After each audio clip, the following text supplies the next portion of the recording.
تم کبھی خشک جڑی بوٹیاں تھے، تمہارے اندر کی شفا تمہارے پکانے پر نکل آئی۔ ہم کس کے ذریعے معاش ہیں؟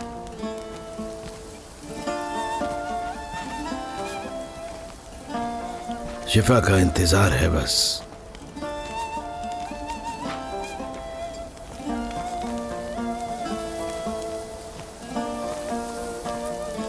بالا خاتون، مجھے خوشی ہے کہ آپ کا رزق آج میرے دسترخوان پر ہے۔ آپ کی اس پیشکش کو میں کیسے ٹھکرا سکتی ہوں درویش افندی؟ شکریہ، مگر آپ میرا نام کیسے جانتے ہیں؟ شیخ ادب علی کی بیٹی، ہم جانتے ہیں آپ کو۔ تشریف لائیے۔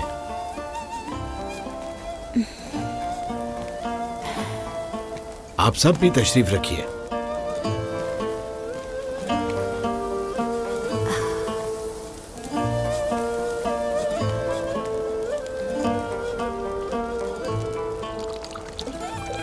آپ نے ہی مسجد میں جڑی بوٹیاں رکھی تھیں، شکریہ آپ کا۔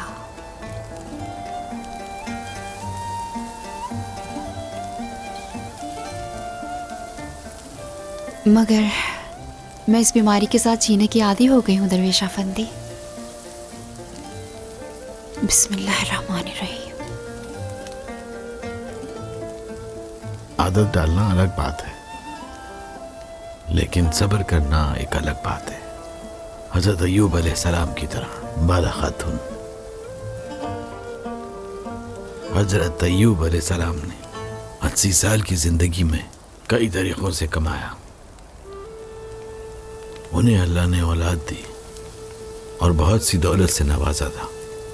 پھر ان کا امتحان کا وقت آیا، پھر اچانک سارا خاندان سو رہا تھا، گھر گر گیا ان کا، اور ان کے 10 بیٹے مل پہ تلے دب گئے۔ دل ٹوٹ گیا ان کا، مگر امتحان ابھی ختم نہیں ہوا تھا۔ ایک صبح جب وہ اٹھے، ان کے جسم پر بیماری لاحق ہو گئی۔ کوئی طبیب اس بیماری کا علاج نہ ڈھونڈ سکا۔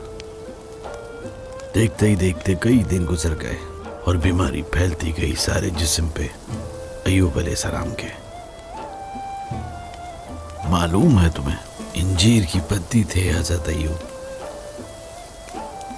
شہتوت کا کاغذ بھی شکایت نہیں کرتا جب وہ ساتن میں بدل جاتا ہے۔ انہوں نے بھی کبھی شکایت نہیں کی۔ وہ کہتے تھے کہ 18 سال پہلے طبیب بے بس تھے اور مرہم کا کوئی فائدہ نہیں ہوا۔ زخموں کی وجہ سے ان کا جسم اب نظر بھی نہیں آتا تھا۔ ایک دن ان کی بیوی رحیمہ ان کے پاس آئی، کہنے لگی کہ اے ایوب، دعا کرو اپنے رب سے کہ اس مصیبت سے آپ کو بچا لیں۔ اور اپنی بیوی کی طرف ایوب متوجہ ہوا اور کہا کہ اپنے رب سے ایسی چیز کیسے مانگ سکتا ہوں میں اب؟ یہ وہی رب ہے جس نے مجھے اپنی اولاد کے ساتھ 80 سال کی عمر عطا کی۔ ایسے میں اپنے حالات کی شکایت کیسے کر سکتا ہوں؟ چلو اب 80 سال تک دکھ سہتے ہیں، ہو سکتا ہے پھر ہم مدد کے طالب ہو جائیں۔ ایوب علیہ السلام اللہ کے نبی تھے، جن کے متعلقین بھی تھے۔ یہ صورتحال شیطان کے لیے بالکل موزوں تھی۔ اس نے آپ کے ساتھیوں کے دلوں میں فتنے پیدا کیے۔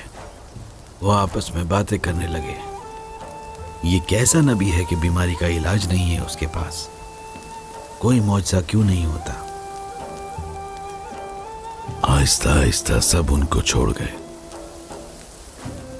مگر ایوب علیہ السلام نے شکایت نہیں کی کبھی۔ کئی برس بیت گئے اور ان کے زخم گہرے ہوتے گئے۔ زخم ان کے دل اور دماغ تک پہنچنے کے قریب آ گیا، اور اس وجہ سے ایوب علیہ السلام کے دل میں خوف پیدا ہوا۔ اگر وہ زخم میرے دل و دماغ تک پہنچ گیا، رب کو کیسے یاد کروں اب؟ انہوں نے اپنے رب کے سامنے ہاتھ پھیلا دیے۔ رب نے کرم کیا، صبر کے احترام نے انہیں شفا سے نواز دیا اور انہیں مرنے والے بیٹوں کی جگہ دگنے بیٹے ملے اور انہیں زیادہ سے زیادہ دولت سے نوازا۔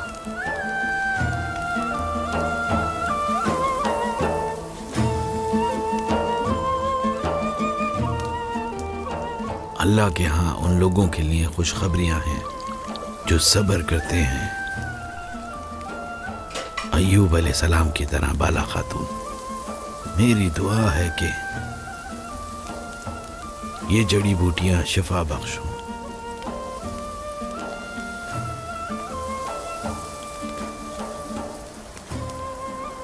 بہت شکریہ درویش افندی، آپ کی ان باتوں سے مجھے بہت طاقت ملی۔